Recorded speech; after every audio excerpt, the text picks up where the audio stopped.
On the night of February 24th, 1978, 5 men left a small town in Northern California to attend a basketball game. They never made it home.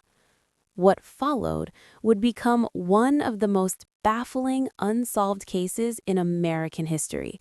So strange, so illogical that investigators, journalists, and armchair detectives would eventually give it a nickname: the Dyatlov Pass of America.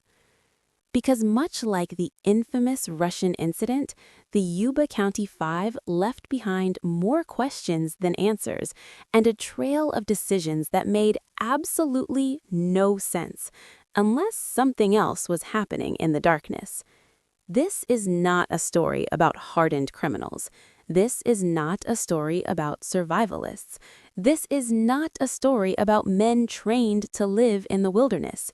This is the story of 5 ordinary men, gentle, routine-loving, predictable men who somehow drove deep into the mountains, abandoned their perfectly functional car, and vanished into freezing wilderness conditions they were completely unprepared for.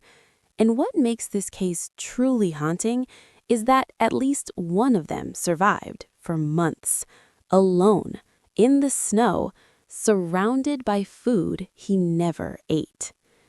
But we're getting ahead of ourselves. To understand why this case still disturbs people over 4 decades later, we have to start with who these men were and why what they did that night makes no sense at all. Meet the Yuba County Five. The 5 men were all from Yuba City and Marysville, California, small working-class towns where everyone knows everyone and routine is king. They were 1. Gary Mathias, age 25. Gary was a U.S. Army veteran who had been honorably discharged. He struggled with schizophrenia, but by 1978, his condition was considered stable. He was medicated, functioning well, and known as intelligent, polite, and dependable. He loved basketball. He also hated the cold. Number 2, Jack Madruga, age 30. Jack was a former soldier, quiet, responsible, and extremely cautious. Jack owned the car they would take that night, a 1970 Mercury Montego, rear-wheel drive, reliable, and in good condition. Jack was so cautious, in fact, that he reportedly refused to drive on roads he didn't recognize. This detail will matter later.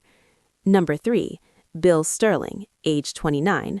Bill had mild intellectual disabilities but lived independently. He worked at a janitorial job, loved sports, and followed routines religiously. He was known for one thing above all else: Bill hated breaking rules. Number 4, Ted Wire, age 32. Ted was gentle, soft-spoken, and very close with his family. He had a mild developmental disability and lived with his parents. Ted had serious heart problems and required medication to survive. He was not physically strong. He was not built for extreme environments. Number 5, Jack Hewitt, age 24. Jack was cheerful, social, and loved talking to people. He had a mild intellectual disability and lived with his parents. He was known for his sense of humor and his absolute fear of being lost. These were not men who took risks.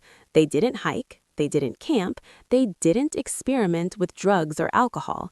They went to work. They went home. They watched sports. And on Friday nights, they played basketball. The big game. On February 24th, the group was excited. They were traveling to Chico, California, about an hour away, to watch a college basketball game between UC Davis and Chico State. The reason this mattered so much, the next morning the 5 men were scheduled to play in a Special Olympics basketball tournament. This wasn't just a game, it was a huge deal. They had matching uniforms laid out, they had alarms set. Family members later said the men were obsessively excited. There is no evidence, none, that they planned to disappear. They packed lightly. They dressed normally. They told their families they'd be back that night. Jack Madruga drove. The others piled in. They left Yuba City at around 5:30 p.m. Everything was normal. A game ends and the timeline breaks. The basketball game ended around 10 p.m. Witnesses at the game later confirmed the 5 men were in good spirits. They clapped, they joked, they talked about the tournament the next day. They were seen leaving the arena together. From there, they should have taken Highway 99 south, straight back to Yuba City. But they didn't. Instead, something caused them to head east, toward the mountains, toward Plumas National Forest, toward snow-covered roads, steep inclines, and freezing temperatures. This is where the case goes from strange to deeply disturbing. The wrong turn that makes no sense. Sometime after 11 p.m., the Mercury Montego was seen heading away from civilization. No gas stations, no houses, no lights. Only mountains. This is important. None of the men had any reason to be there. They weren't lost hikers. They weren't chasing a shortcut. And Jack Madruga, the cautious driver who hated unfamiliar roads, somehow drove 70 miles in the wrong direction. Not 1 mile, not 10, 70. At some point, the car turned onto Oroville-Quincy Road, a remote mountain road that climbs into heavy snow. In February, at night, in a car with no snow chains? If this were a simple mistake, it should have been corrected quickly. But it wasn't. The car kept going, higher, colder, darker. The abandoned car. 3 days later, on February 28th, a man named Jim Bowden was driving through the mountains when he spotted something odd. A car, parked on the side of the road. He recognized it almost immediately. It belonged to Jack Madruga. The Mercury Montego was found at 4,400 feet elevation, partially surrounded by snow, but not stuck. Investigators later confirmed the car was fully functional. There was fuel in the tank. The battery worked. No damage, no signs of struggle. The doors were unlocked.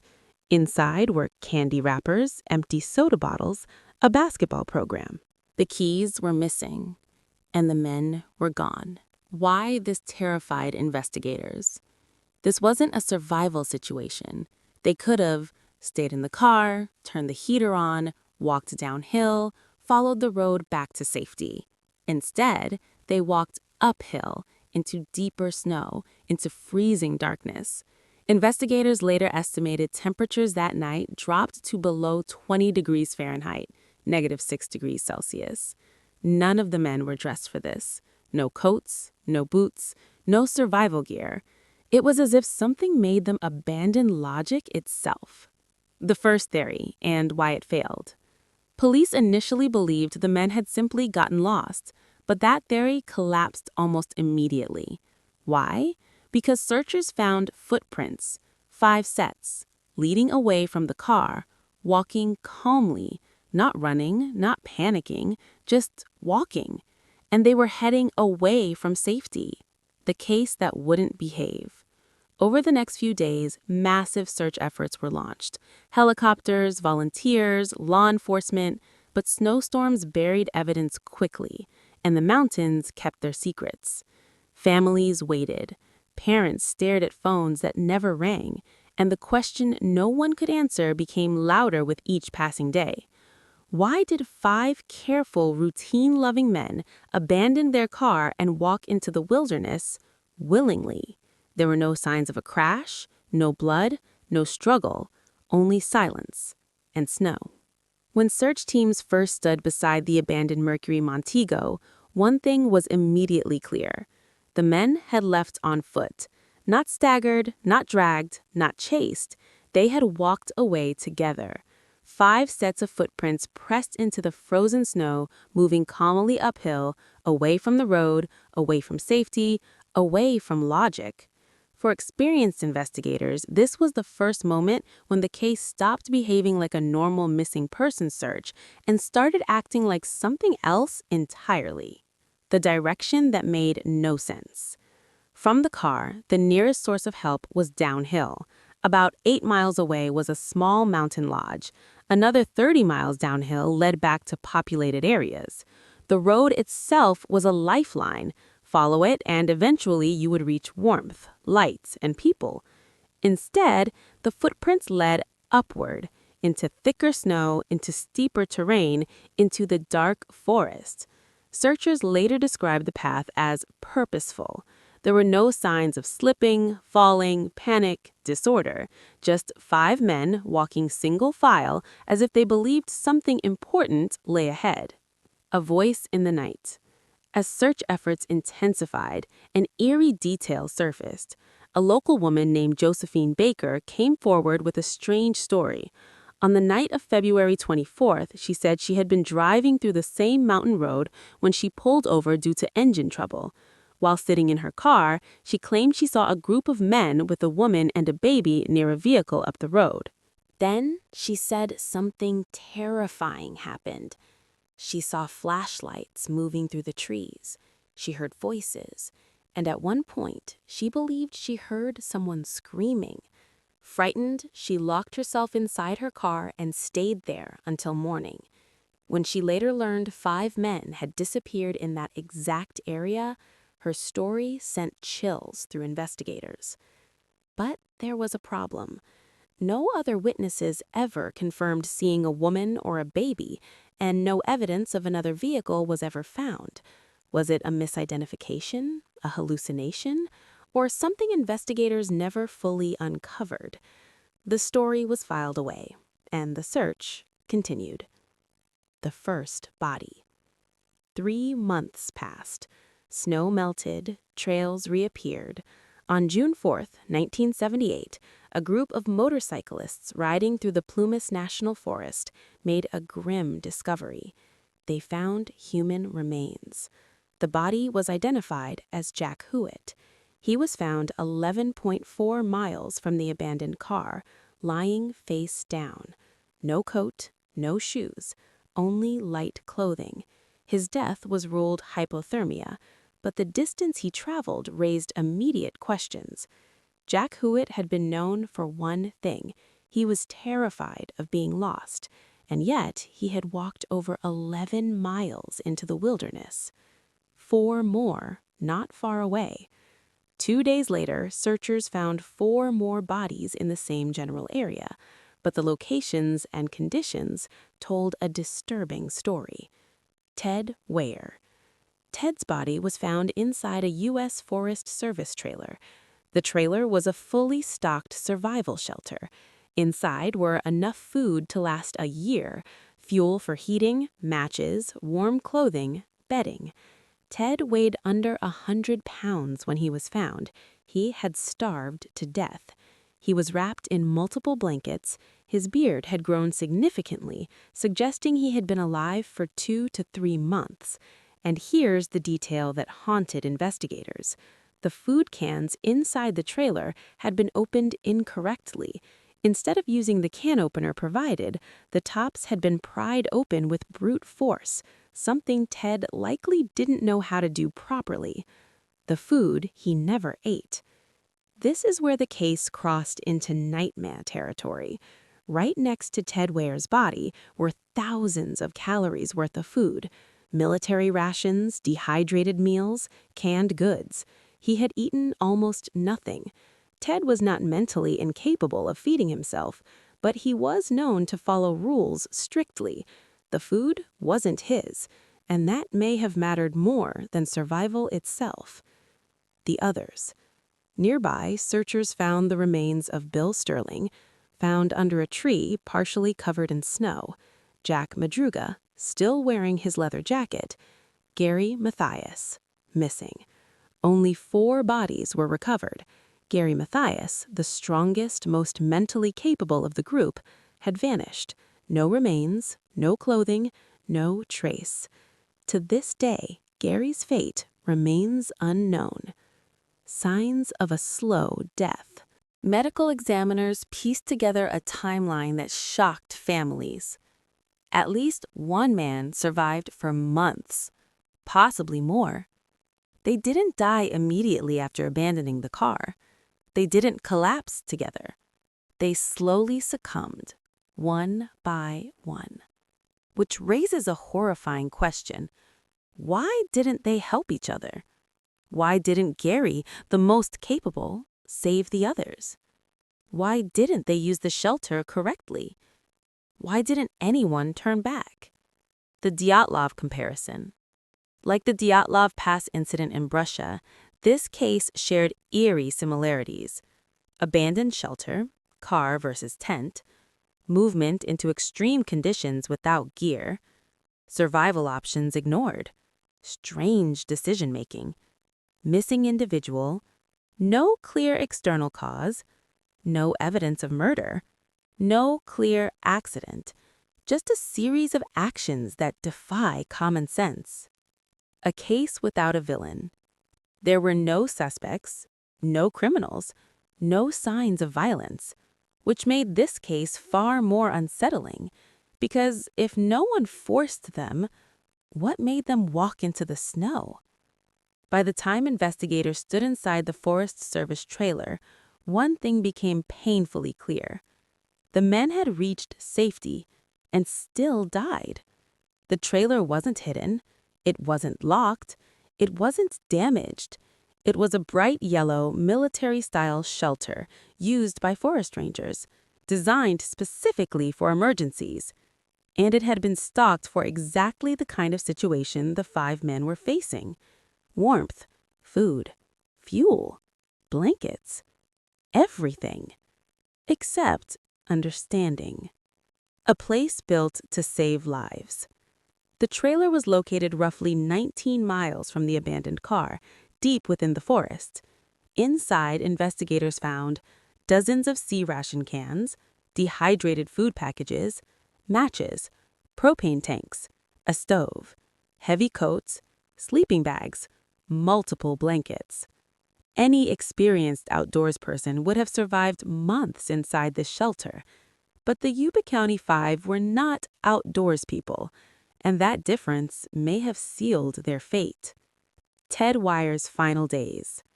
Ted's body was found on one of the bunks. He weighed just under 100 pounds, having lost nearly half his body weight. His heart condition would have made prolonged starvation especially dangerous. And yet, Ted had not eaten enough to survive. The cans had been opened, but badly. Instead of using the can opener mounted on the wall, someone had punched holes in the tops and scraped out small amounts of food. Investigators believe the men did not recognize the food. Military rations didn't look like normal groceries. They had no labels the men understood. And in their world, you didn't take things that weren't yours, even if you were dying. Rules matter, even in the snow. Family members repeatedly emphasized the same thing. These men followed rules. They didn't steal. They didn't improvise. They didn't break boundaries. If something didn't belong to them, they didn't touch it. To most people, hunger overrides etiquette. But for individuals with intellectual disabilities, rigid rule following can overpower instinct. In the trailer, survival required breaking rules, and no one did. Where was Gary Mathias? Gary Mathias should have been the key to survival. He was the strongest physically, the most mentally capable, a military veteran, familiar with harsh conditions. And yet, Gary vanished. His shoes were found inside the trailer, worn by Ted Weir, which suggests something critical. Gary made it to the shelter, and then he left. Why would the only man capable of navigating the wilderness abandon safety? No footprints were ever conclusively traced. No remains were found. Gary Mathias simply disappeared. A chain of abandonment. Evidence suggests a grim sequence. The group reaches the trailer. Some men stay. Others leave, possibly to look for help. They never return. Each decision weakens the group. Each departure removes a chance of survival. No single moment caused the tragedy. It was a cascade of small, logical decisions, each one slightly wrong. Why not turn back? One of the most haunting questions remains. Why didn't they go back to the car? The answer may lie in fear. Once they walked uphill into the snow, turning back meant admitting they were lost. It meant facing the dark again. For men who relied on certainty and routine, uncertainty may have felt worse than cold. So they kept moving forward, even when forward was fatal. The psychiatric theory. Some investigators have suggested that Gary Mathias may have experienced a psychotic episode. His medication was not found. If Gary became disoriented or paranoid, he could have convinced the others to leave the car, not through violence, but through authority. Gary was respected. If he said something was wrong, the others would have believed him. Once fear took hold, logic never recovered. No evidence of crime. Despite decades of speculation, one fact remains consistent. There is no evidence of foul play. No injuries, no weapons, no struggle, which leaves the most unsettling explanation of all. Nothing attacked them. They were undone by fear, confusion, and the environment. The silence after. Families never received closure. Gary Mathias was declared legally dead years later, without remains. Parents aged, still wondering how their sons ended up miles from safety, and investigators closed the case without answers. A mystery that refuses to rest. Like the Dyatlov Pass incident, the Yuba County Five story resists simple explanations. It's not dramatic enough to be murder, not accidental enough to be comforting. It exists in a space where ordinary people make fatal choices, not because they are stupid, but because they are human. And that may be the most terrifying part. By the summer of 1978, the snow had melted. The search teams had gone home. The helicopters were silent, and the mountains of Northern California returned to what they had always been: quiet, indifferent, and unmoved by human tragedy. The case of the Yuba County Five was officially closed, but the mystery was just beginning. The official conclusion. Law enforcement settled on a simple explanation. The men became lost, they walked into harsh terrain, they died from hypothermia and starvation. On paper, it made sense. In reality, it explained almost nothing. Because accidents don't usually involve functional cars abandoned without reason, survival shelters ignored, food left untouched, one man vanishing without a trace. The conclusion answered how they died, but not why they made the choices that led them there. Theory 1. The wrong turn spiral. This is the most widely accepted explanation among investigators. The idea is simple and horrifying. Jack Madruga makes a wrong turn after the game. Maybe he's tired. Maybe he misses an exit. Maybe he's embarrassed to admit he's lost. They keep driving. By the time they realize something is wrong, they're deep in the mountains. Snow blocks the road.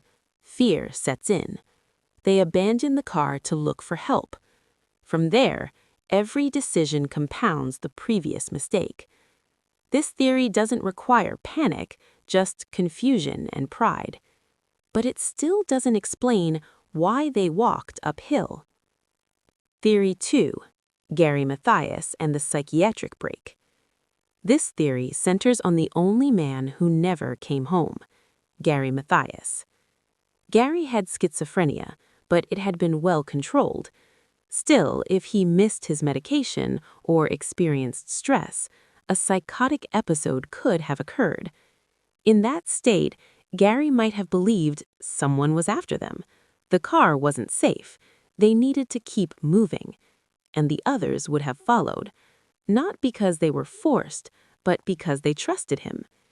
If this theory is correct, then Gary may have left the trailer during a break from reality and died alone in the forest. But again, no body was ever found. Theory 3. The silent rule trap. This is the theory that haunts families the most. The men didn't starve because food wasn't available. They starved because the food wasn't theirs. Every detail in the trailer supports this. Food opened incorrectly, supplies untouched, coats unused. In normal life, rules create safety. In survival situations, rules can kill.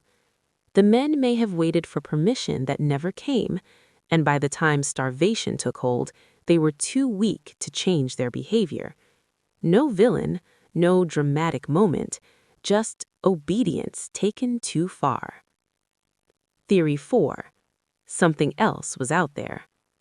This theory lives on the edges: unconfirmed sightings, strange lights, the woman who claimed she saw people in the woods. Some believe they were spooked by another group. They heard something in the dark. They mistook a natural sound for danger. Fear doesn't need to be justified to be real. But without evidence, this theory remains just that, a shadow. Why the Dyatlov comparison still fits. The reason this case is often called the Dyatlov Pass of America isn't because of how the men died, it's because of how they behaved before they died. In both cases, logic collapsed. Safety was abandoned. Survival instincts failed. One person disappeared, and no single explanation satisfied everyone. These aren't stories about monsters. They're stories about moments where the human mind breaks under pressure. The question that never goes away. There is one question investigators still argue over. If they reached the trailer, why didn't they survive? The uncomfortable answer may be this: they did everything the way they'd been taught to do it in life, and life failed them in the wilderness. The family's perspective. Parents never stopped believing their sons didn't suffer. They described them as kind, gentle, trusting. They didn't think of them as victims of stupidity. They thought of them as victims of circumstance, and perhaps fear. Gary Mathias, the missing ending. Gary's disappearance is the unresolved heart of this case. If his body were found, the story might finally rest. But without it, the Yuba County Five remain incomplete. Somewhere in those mountains, there may still be an answer. Buried, frozen, silent. Why this case still matters. This case endures because it challenges a comforting belief that in danger, people always act logically. They don't. Sometimes they follow habits. Sometimes they follow rules. Sometimes they follow the wrong person. And sometimes they walk calmly into the snow, never realizing they've made the last decision of their lives. Final thoughts. The Yuba County Five weren't explorers. They weren't thrill seekers. They were 5 men going to a basketball game who crossed an invisible line between normal life and the unknown. And once they crossed it, they never found their way back.